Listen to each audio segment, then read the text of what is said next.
What's up, everybody? Welcome in on this late Saturday night. It is 10:27 as we start the postgame show. That was a long football game, but a dominating one for Ole Miss. So welcome into the Rebel Report. My name is Michael Borky. Ole Miss gets, again, a dominating win, 63-7, the final score over Georgia State. And here is your post-game reaction. Glad you guys are here. If you're watching on YouTube, especially over at Super Talk, don't forget to subscribe, like, comment, all that good stuff. Hit the notification bell and subscribe wherever you get your podcasts. If you are a first-timer, welcome. And you can get this wherever you get your podcast. Just search Rebel Report and subscribe and leave a rating and a review. Also follow me on Twitter at Michael Borky, TikTok, all that stuff. I'm trying to be everywhere. I guess that's what they tell you to do, is be on all the socials, even though, my gosh, Twitter is enough to manage in and of itself.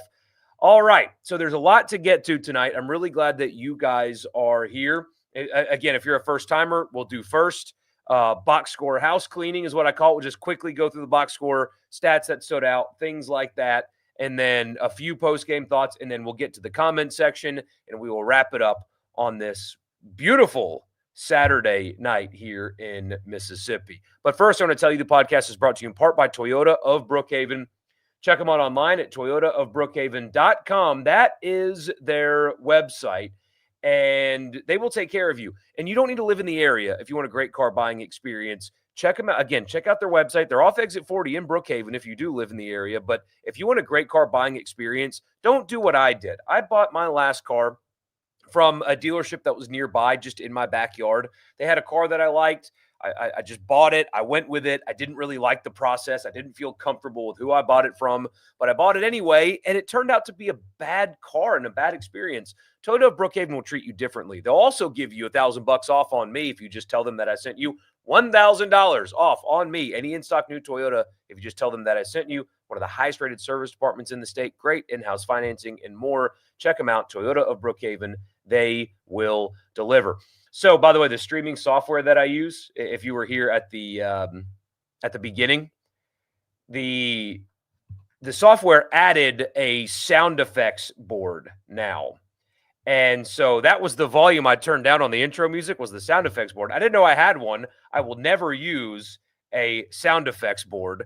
And so I wish I could get rid of it, but that's what that's how that happened. So I'm glad all of you are here for the reset. All right, 63-7, the final score. Austin Simmons, in his first start as a quarterback at Ole Miss, went 20 of 31, a few drops mixed in there as well. 341, 3 touchdowns, 2 interceptions. And so I'll actually stop right there for a second. There was some overreaction, especially for that second interception that he threw. First one, totally not on him. Got hit while he was thrown. We'll get to the offensive line here in a little bit. Ball floats because he got hit. Not a bad decision, nothing like that. Just totally on line play. That was not him. Second interception, didn't see. Linebacker from the backside, red zone interception. Bad decision, made a mistake there. But flashed the talent even early when you could tell they're it kind of just took him a second to get going in this game. And I don't know what people expected. He was not perfect, and that's okay, but I do think he got better as the game went on. If you thought that this guy was going to throw 0 interceptions this season, you had another thing coming. That's why we talk so often this offseason about tempering expectations, especially early. He's a young quarterback making his first start. He made a mistake. That is going to happen. Guess what, guys? He's going to do it again this season as well. Maybe as early as next weekend. But I thought by and large for his first start, made a mistake, made a couple of mistakes. Actually, there's another ill-advised throw that ended up working out okay. But between it being his first start and early rough offensive line play, you saw everything that you needed to see to continue to be excited about the ceiling for Austin Simmons. He's extremely talented. He's young. That was his first start. It was not going to be perfect now. It's not going to be perfect moving forward either. But I did like a lot of what I saw. The arm talent is absolutely there. Showed off some athleticism as well. He'll be fine. It was his first start. He will be fine.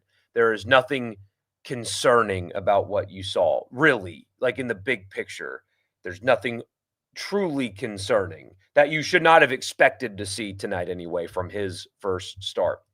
Ole Miss ran the football for 295 yards, just under 7 yards per carry. Kewan Lacey, 108 yards on 16 carries at 7 per. I really liked what I saw from Lacey. Him on last year's team makes the playoff. I liked his explosiveness, his balance. It was very difficult to get down. I would have liked to have seen Simmons check the ball down, especially to him a little bit more, because I do think he can be a weapon in the passing game as well. But I really liked, frankly, what I saw from all three of Ole Miss's running backs. Of course, Lacey being the feature back tonight with 16 carries. Diggs, who didn't play really until the fourth quarter, was the second leading carry getter at 7. He had 91 yards, by the way. Had a nice long run. It was good to see him after the ACL injury. They put the quote up on the broadcast about how it was the Ole Miss coaching staff that wanted him at his lowest point. That was a pretty cool little moment there for him. But yeah, had that 51-yard carry mixed in there, ran away from the Georgia State defense. I even liked a little bit of what you saw from Taylor. But Lacey is a dude. That is a guy that looked like what you were told he was during training camp, and really like what Ole Miss has at running back. So again, he had 108, Diggs 91. Deuce Alexander, the wide receiver, they're running some jet motion stuff, and he had 46 yards on just 3 attempts. Really liked that look. Simmons had 17, but that is sack aided. I think Georgia State had, 1 sack for -6 yards, but Simmons showed off his legs a little bit. He's not going to be Dart. He's not going to try to run people over, but he can pull the ball down and run, and he showed you tonight that ability. Receiving it was Trey Wallace's night. 5 receptions, 130 yards, and a touchdown. You have got to feel like he is so free from that Penn State offense. Imagine how much better it was for him, how much better it felt for him to play in this offense as opposed to the one that he was suffering through last year. I did not expect him to look as explosive as he is. I knew he was a good receiver. He was good at Penn State despite the gross incompetence of that offense last year, but looked good returning punts, although fair catching at your own 1-yard line is one of the dumbest things that you can do on a football field. Other than that, though, returning kicks looked explosive, got open. Great ball and an over-the-shoulder catch as well from Simmons. He looks the part and very, very explosive. Daquan Wright had 4 catches for 78 yards and a touchdown. Caleb Odom had 4 catches and 57 yards. A couple of drops mixed in there as well, though. He was targeted 6 times, had 4 catches. I believe the other 2 were dropped. Dejon Stribling didn't make a major impact catching the ball tonight, but did have 55 yards on 3 receptions. Also on Lacey's long touchdown run, that 42-yard touchdown run, it is actually Stribling that is full speed deadline sprint, getting in front of Lacey to have that final block that gets him in the end zone. So even though he didn't put up a bunch of yards tonight, you saw his impact on the game. Winston Watkins had a couple of catches for 33 yards. Deuce Alexander had a couple. Caden Lee, the quietest night for the receivers that caught the football tonight. 2 catches, just 13 yards. But I really liked the balance of what they did offensively. And I did like, especially early in the second half, a lot of quick game. They were struggling a little bit on the offensive line, and they did a lot of things to get the ball out fast. Again, that jet motion we talked about, little underneath stuff to help alleviate some of the pressure that Georgia State was able to get on the offensive line. Again, more on that here in a little bit. On the flip side, Ole Miss held Georgia State to just 69 yards passing on 12 of 25. 42 of those 69 yards came on 43 of the 69 yards came on just 1 catch. So otherwise pretty dominant. Georgia State ran for 191 yards. There's a little bit of fool's gold mixed in there because a lot of that came late in the game. But I do think that Ole Miss's secondary could have done a better job in run support. But they were really good in pass defense. Ole Miss offensively and defensively looked really fast. That was the big takeaway tonight.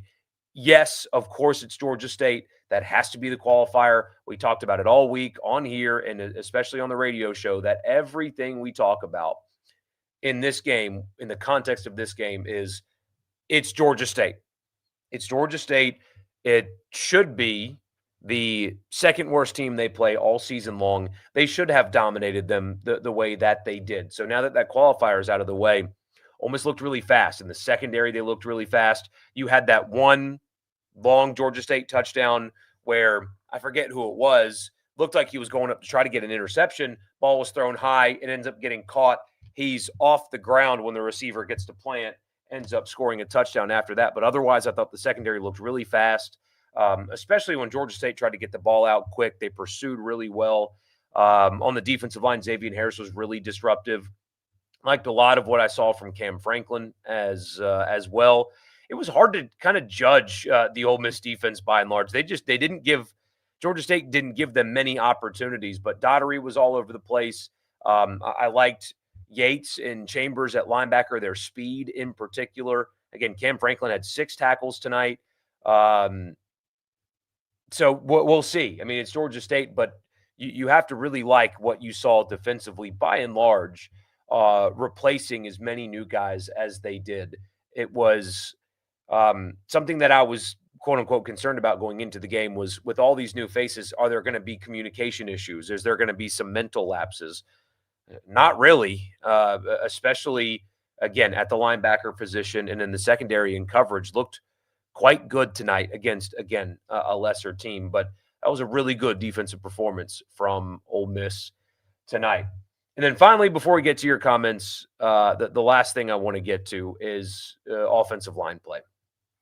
They had 700 yards and 63 points, but you guys saw it as much as I did.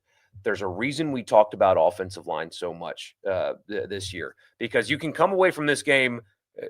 I think you saw what we talked about with their pass catchers, right? Wide receivers, tight end.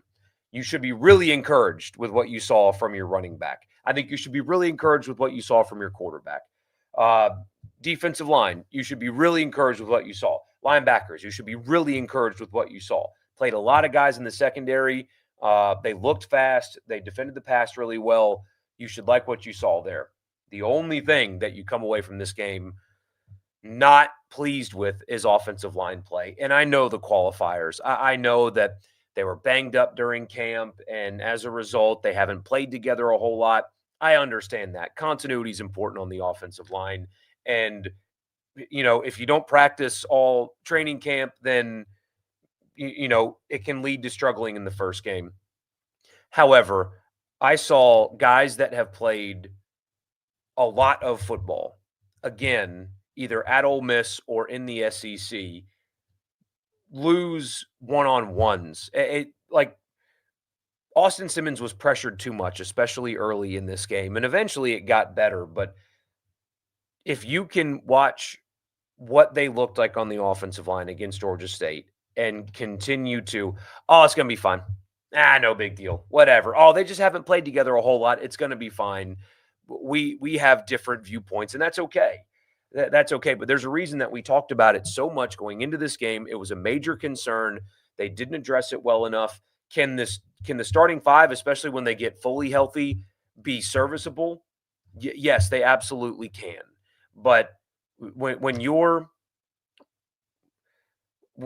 experienced offensive tackle is just getting beat off the edge by a Georgia State end, you've got a problem. When your transfer guard, regardless of his availability during training camp or not, gets picked on at times early in the game, you've got a problem. And especially, you know, this is anecdotal. It was one thing. Maybe it's not like this. But when said transfer guard gets beat badly and you give up a hit on your quarterback and you see it happen, and instead of going to help your quarterback up, you just turn around, I thought that was a really bad look. You give up a sack and your quarterback is on his backside and you just turn around.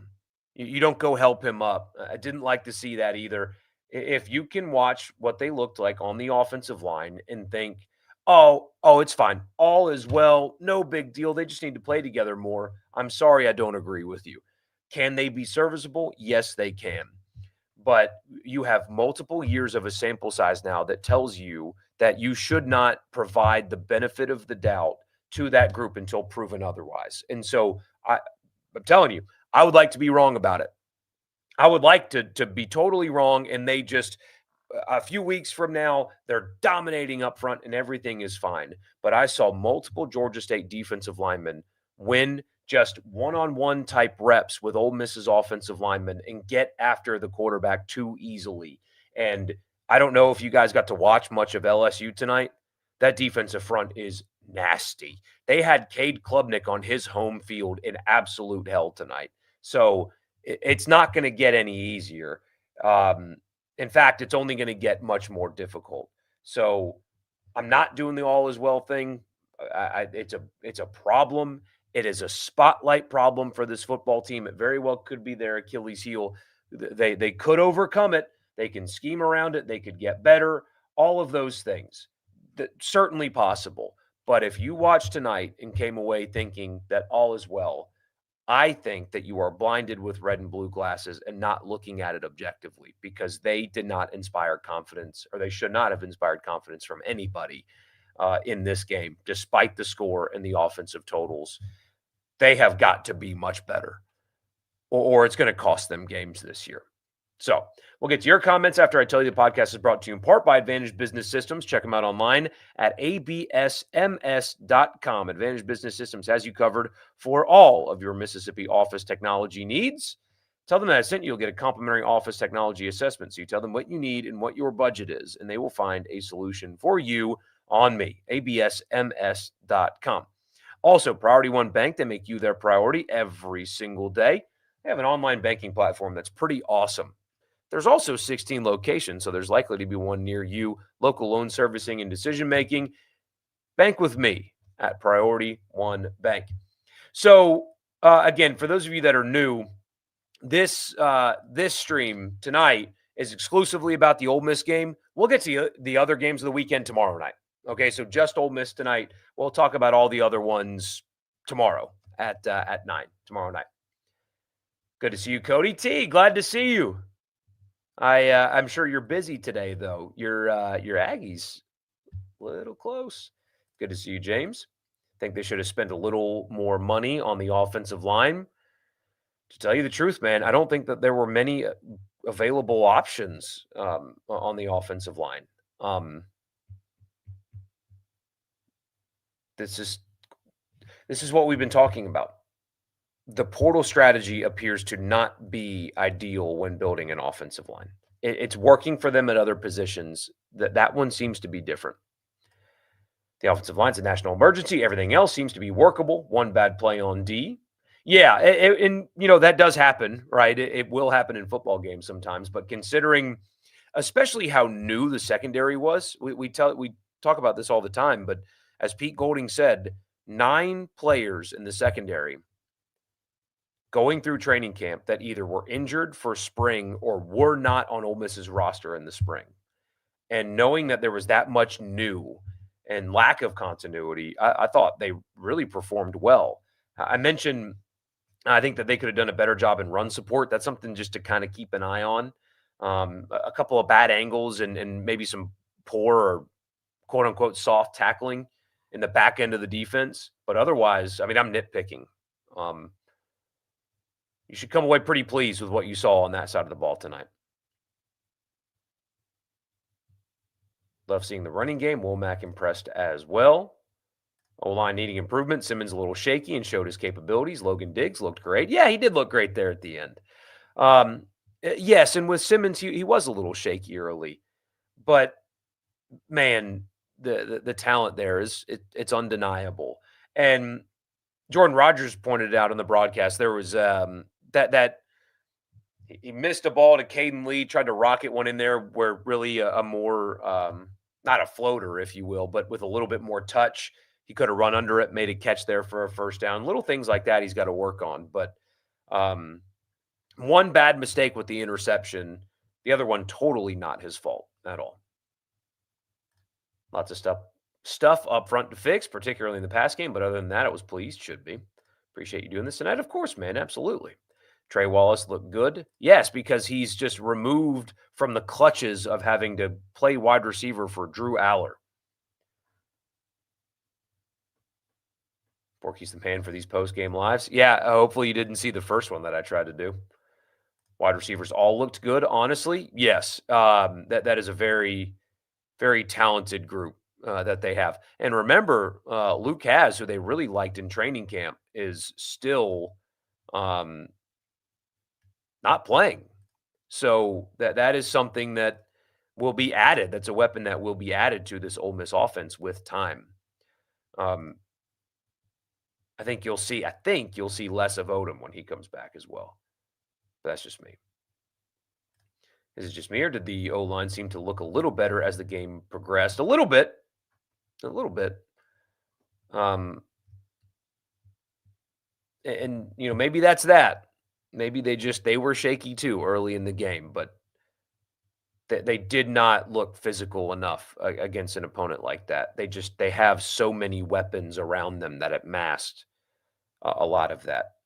It's Georgia State after all. Hope Diggs gets some more carries next week. The problem, it's a good problem, but the problem is getting Diggs carries means Lacey's not getting any, and he was really impressive. 63-7 isn't bad against a team that beat a team that beat Alabama last season. Love it. Almost broke an SEC record tonight. What record? I did not see that. If they said it on the broadcast, I was getting set up for this. Takes time for the O-line to gel, but yeah, they seemed better. Yeah. Love you too, Peyton. Trey Wallace was impressive. He's an upgrade in the return game. As long as he never, ever, ever, ever, ever, ever, ever, ever again fair catches the ball on the 1-yard line. Never, ever, ever again do that. Never again. Oh, there's the record. First team in SEC history to start 3 consecutive seasons with 60-plus points. The line blocking was bad, had runners making plays because of talent difference. Yep. Loving Austin Kewan and Harrison. Trey Wallace. D hasn't missed a beat. So I will say this. I will caution that line of thinking a little bit. They are not last year's defense yet. They're not. Still quite good. Still very impressive. They looked fast. I liked a lot of what I saw. But I liked a lot of what I saw from the Ole Miss defense. But there does need to be some brakes pumped about not missing a beat from last year. There is still some questions on the defensive line. They're talented. They're still very young. I did not see a Walter Nolan or even a Princely tonight. I didn't see a Jared Ivey tonight. I saw good players. Xavier Harris was really disruptive, had the interception, big man, INT, and then breaking the basketball goal. Daughtery was moving all around the place. I like what they have at linebacker, but you can tell that there is a step back on the front six right now. Now, a step back from the number one front six in college football is still a quite good one. But the idea that they didn't miss a beat, I think that is not the case yet. Good. But I do think that they have some growth that they still need to do up front on defense before we start comparing them to last year's. Kewan Lacey with all caps, absolutely. Right guard got beat a lot early in the game. Yes, he did. First game for Simmons. He will get it in time. Absolutely. Lacey looked good. Very good. Kutas was underwhelming. That's the one I was talking about. He needs to be much better. I know he was injured during camp, but I just don't value that as an excuse. He's played too much SEC football to look like that against Georgia State, to blame missing time in training camp as the reason why. Running backs made a lot happen. They did. That won't be as easy when LSU comes to town. The line's a major concern. We'll be lucky if they improve at all throughout the season. SEC defenses are going to plow through them. Have to scheme away from that. I think they're capable, though. Womack is a stud. Looked the part physically. So did Cam Franklin.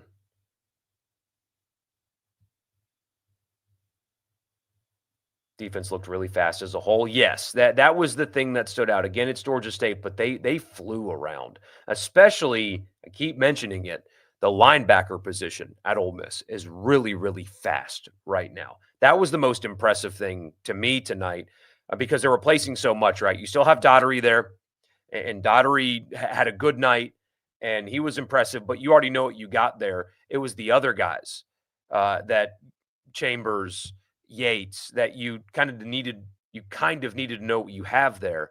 And what they showed you was speed. And I mean, there was one missed opportunity. Georgia State's quarterback pulled it down for a run, missed open field tackle there. But those guys, sideline to sideline, were really disruptive when Georgia State was trying to do that quick passing game. Ole Miss's linebackers were really good in pursuit in space. And so to me, that is the biggest takeaway tonight on defense was your replacement linebackers for the outgoing Chris Paul are two guys largely that took the majority of the snaps tonight that moved really well sideline to sideline. And remember, both of them are coming up a level. One was in the FCS last year. The other one was in the Sun Belt. And athletically, they looked really good tonight. So that is a huge takeaway. We'll see what they do against better competition, but the speed at the linebacker position is really encouraging for Ole Miss after tonight. Trey Wallace also looks fast. Absolutely. Watkins impressed as well for a freshman. They really, really like him. Perkins kind of quiet tonight. You're going to have some teams that are going to scheme away from him as best they can as well. But he wouldn't give – I mean, the pass rush for Ole Miss was not given that many opportunities. Georgia State only threw the ball 25 times, and the majority of those were get the ball out fast type stuff. They were not trying to have long developed passing plays because they know that Ole Miss defensive line is not going to allow you to have the opportunity to do that very much. So Georgia State was getting the ball out quickly tonight. Loving Austin, Kewan, and Trey. That D you've hardly missed up. Sorry, I already read that one. What am I thinking? Odom had a touchdown, bud. I hope I didn't say that he didn't. Sorry if I said that he didn't, but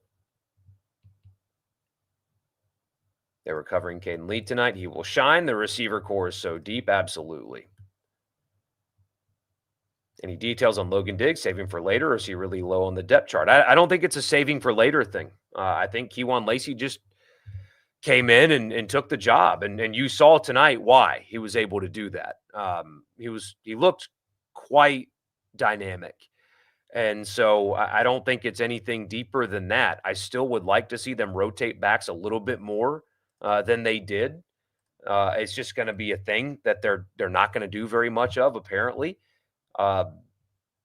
It was an issue last year, but I guess what we learned that they only thought that they had one running back, but Lacey just won the job, and he showed you why tonight.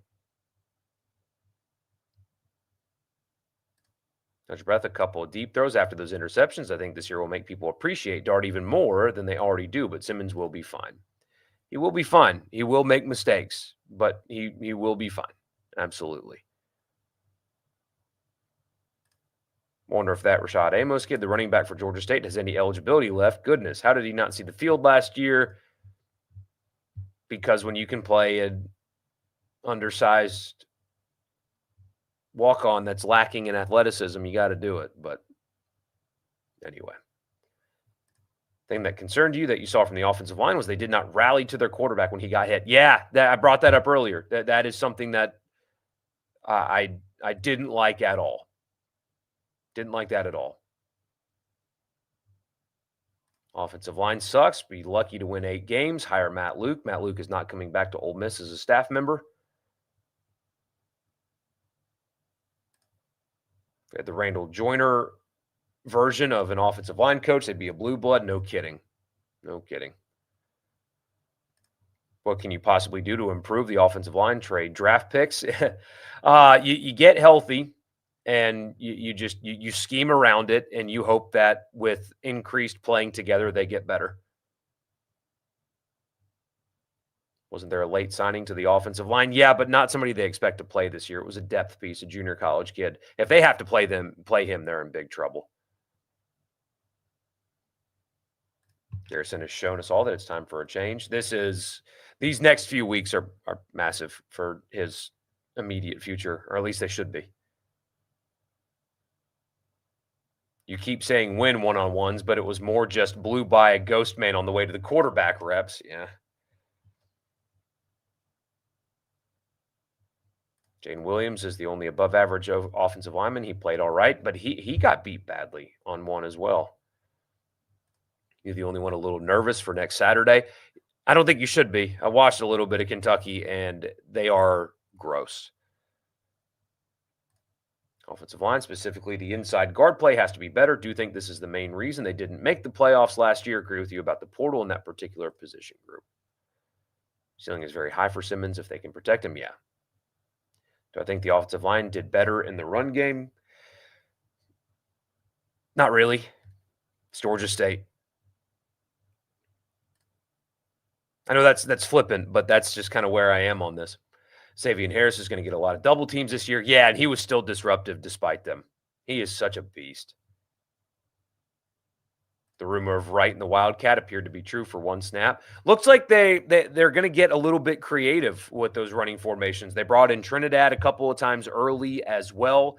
Taylor also took a Wildcat, quote unquote, snap there. So I'm curious because it looks like they showed a little bit more creativity on short yardage instead of just snapping it to the defensive lineman to get a yard, that they have a little bit more in the holster there. Savion Harris is a first rounder. He can be one, like the kicking game and punts. Yeah, especially since that was, his first name's Charlie, right? I got to find it now. Sorry. Hold on. I don't want to get his name incorrect. Bird. It's not Charlie.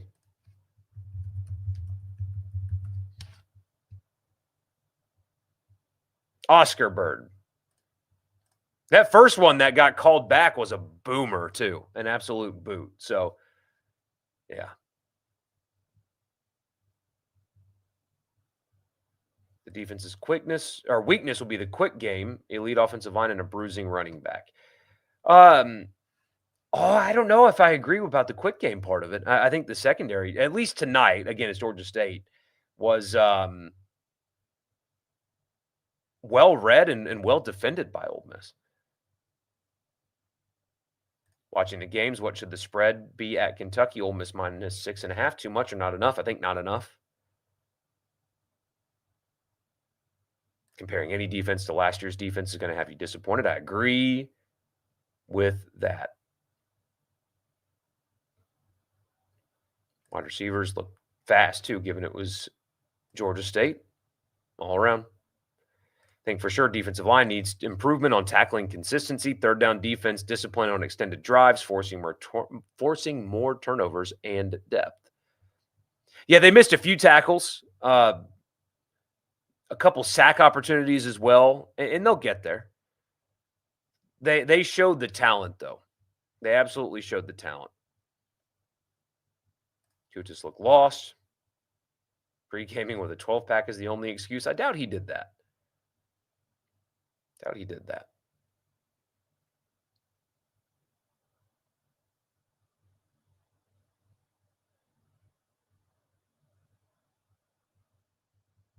Help me out with this one. Lacey looked good. I don't think they like him. I think they love him. But I'd like to see him subbed out more. He was a force, especially in games like this. Yeah. But, I mean, we say that, and he had 16 carries. It's not like an insane amount. Can Ole Miss get to the screen game and quick passes to play around the blocking issues? They can. Jordan Rodgers talked about that tonight. And despite our talking about it ad nauseum last year, and, I know, we don't know ball, but John Gruden questioned the Ole Miss offense. And then Jordan Rodgers again was like, hey, there's a way to alleviate pressure, get the ball out fast. And Ole Miss, sure enough, in the second half did some of that. I think Ole Miss got the better end of the deal, not playing USC tonight. They needed this game first. Yeah, they did. I'm still bummed that we're not talking about that. Really bummed, but oh well. Ole Miss gets a 63-7 win over Georgia State, and here we go, off to SEC play already and Lexington. What has to happen for Kentucky? What do we need to look for? Offensive line play. That I mean, we're going to talk about that all week. We're going to talk about that all week long. I don't think that Kentucky has anybody defensively that's going to be able to cover these Ole Miss weapons. And that'll be the case most of the year. LSU's defense looked really good tonight, but I think that'll be the case most of the year. So can you protect enough to let Simmons cook? And if you can, you're going to win a lot of games. If you can't, Tulane can beat you because they looked really good today. But good night, 1-0 for Ole Miss, 700 yards of offense. Hard to complain, especially when they cover that spread as well. Lane Kiffin loves to do that, especially in season openers. So we'll be back tomorrow night at 9 o'clock to just kind of talk about the weekend, and I'll see you guys then. Appreciate you being here, and I'll talk to you on the next one.